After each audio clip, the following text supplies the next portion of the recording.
बरेली के आधे ward slum की स्थिति में हैं और आप बदलता बरेली चमकता बरेली अपनी किताब में दिखा रहे हैं। मेयर बनने के बाद मैं तोमर साहब से पूछूंगा कि 10 साल में आप जो काम नहीं कर पाए वो मैं कैसे कर सकता हूं कि 2 ही सिंबल में अब मामला है, साइकिल तो गायब है और या तो कमल का फूल या हाथ का पंजा।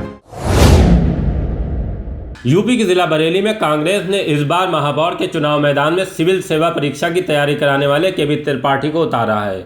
वो स्टेट कांग्रेस के प्रवक्ता भी हैं। सिंबल अलर्ट होने के बाद जब उन्होंने प्रेस कॉन्फ्रेंस की तो अपने ही अंदाज में बोले। एक बात तो ये कही कि जीत गए तो मीडिया के लिए नगर निगम में सबसे बड़ा कक्ष बनवाएंगे जो 24 घंटे खुला रहेगा। उसी में मीडिया कर्मियों से शहर की समस्याओं पर तबादला ख्याल करेंगे और फिर मौके पर जाकर निस्तारण होगा। चुंगी स्कूलों को लेकर कहा है कि वहां से आईएएस और आईपीएस निकले, इसके लिए भी कोशिश करेंगे। भाजपा से चुनाव लड़ रहे डॉक्टर उमेश गौतम के लिए बड़ी बात कही, वो ये कि उन्हें बताना चाहिए कि सॉलिड वेस्ट मैनेजमेंट प्लांट क्यों नहीं चला और उनकी इन्वर्टिस यूनिवर्सिटी में प्लांट की कितनी जमीन दबी है या नहीं दबी है। सपा समर्थित उम्मीदवार डॉक्टर आयुष तोमर को सीनियर बताते हुए उनसे वक्त वक्त पर मशवरा लेने की बात भी कही है।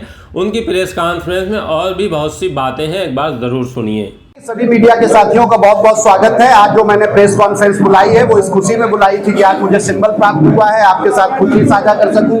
मैंने एक घोषणा की है कि मैं 2 से 3 मीडिया के साथियों से रोज मिलूंगा और वो प्रक्रिया अभी तक जारी है। मैंने उसी में एक संकल्प जोड़ा है कि यदि निगम में बैठने का मौका मिला तो मैं मीडिया के साथियों के लिए उस बिल्डिंग में महापौर से बड़ा एक कक्ष आरक्षित कराऊंगा जिसमें मीडिया के साथी 5 साल तक मेरे साथ दोपहर का भोजन करेंगे, शहर की समस्याएं बताएंगे और उनके साथ जाके हम उस समस्या का समाधान करेंगे और वो कक्ष 24 घंटे खुलेगा, इस बात की मैं गारंटी देता हूं। दूसरा मुद्दा ये था कि आज सुबह मेरे कार्यालय में एक व्यक्ति आया और वो मुझे एक चिट्ठी दे गया। वो चिट्ठी मैंने अब देखी तो मुझे बड़ा आश्चर्य हुआ कि इस चिट्ठी में कई इन्वर्टिस की चिट्ठी थी ये और इसमें महापौर साहब के हस्ताक्षर है, चेयरमैन इन्वर्टिस यूनिवर्सिटी के। उन्होंने बताया है कि माननीय उच्च न्यायालय के आदेश पर जो जांच हुई उसमें 0.590 हेक्टेयर जमीन इन्वर्टिस के कब्जे में है और नीचे लिखा है कि इसकी जो भी मूल्य प्रार्थी से लेना चाहें ले लें या मेरे गाटा संख्या 30 से ये जमीन ले लें। तो 2006 की लिखी हुई चिट्ठी है, पुरानी चिट्ठी है, आप लोगों की तो जानकारी में होगी, मुझे कोई दे गया तो मैंने कहा ये मैं साझा कर लूं। ये उन्होंने प्रतिलिपि की है सचिव नगर विकास, आयुक्त बरेली मंडल, जिलाधिकारी प्रशासक नगर निगम बरेली। तो आज इसकी क्या स्थिति है ये पता होना चाहिए और माननीय महापौर साहब को ये बताना चाहिए कि इस समस्या का क्या निदान हुआ है। ये आज वो जमीन वापस हो गई है, पैसे चले गए, तो ये एक मामला था। मैंने कहा मुझे पता लगा तो आप लोगों से भी साझा कर लूं। वो चिट्ठी हमारे आपके सामने है।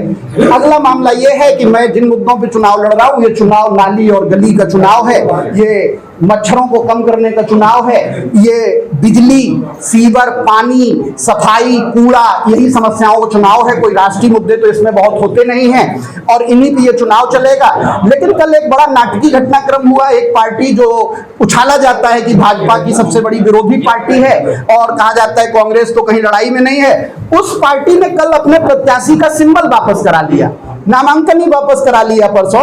और उसके बाद आज ईवीएम से जो सिंबल बटे उनमें देखा कि साइकिल का सिंबल ही नहीं होगा ईवीएम पे। अब साइकिल का सिंबल नहीं होगा तो भाजपा से लड़ कौन रहा है?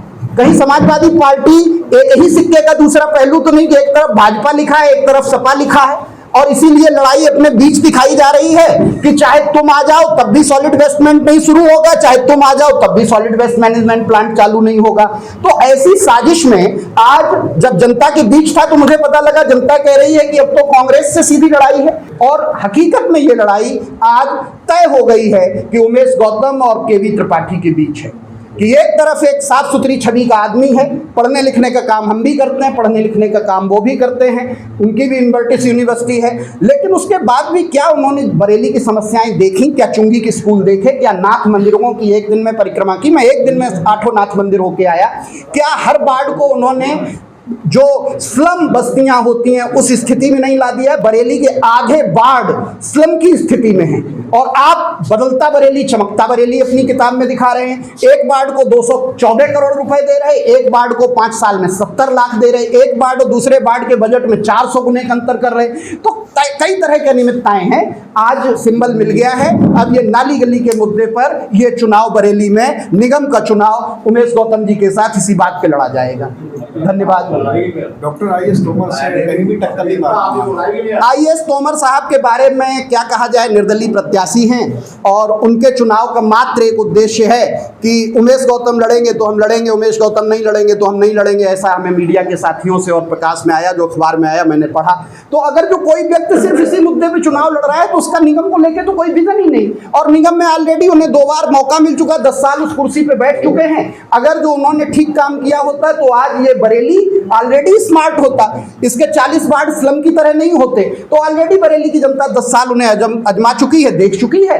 उनका आशीर्वाद मैं लूंगा, उनके मार्गदर्शन, उनके अनुभव का लाभ लूंगा। मेयर बनने के बाद मैं तोमर साहब से पूछूंगा कि 10 साल में आप जो काम नहीं कर पाए वो मैं कैसे कर सकता हूं। हमारे सीनियर है, उनका आशीर्वाद है, विद्वान आदमी है, डॉक्टर है, उनके तमाम अनुभव है। लेकिन निगम में काम करने के लिए एक जो ऊर्जा चाहिए, जो विजन चाहिए है, जिस तरह की सोच चाहिए है कि चुंगी के स्कूलों को सुधारा जाए, चुंगी स्कूल का बच्चा आईएएस पीसीएस बने, चुंगी के अस्पतालों की सेहत सुधारी जाए, नाली गली सफाई सीवर ठीक कराया जाए, उसके लिए वो प्रतिबद्ध हमें नहीं दिख रहे हैं। इसलिए मैं तो अपनी लड़ाई उमेश गौतम साहब से मानता हूं कि 2 ही सिंबल में अब मामला है। साइकिल तो गायब है और या तो कमल का फूल या हाथ का पंजा, और आज बरेली मन मना रही हाथ के पंजे का।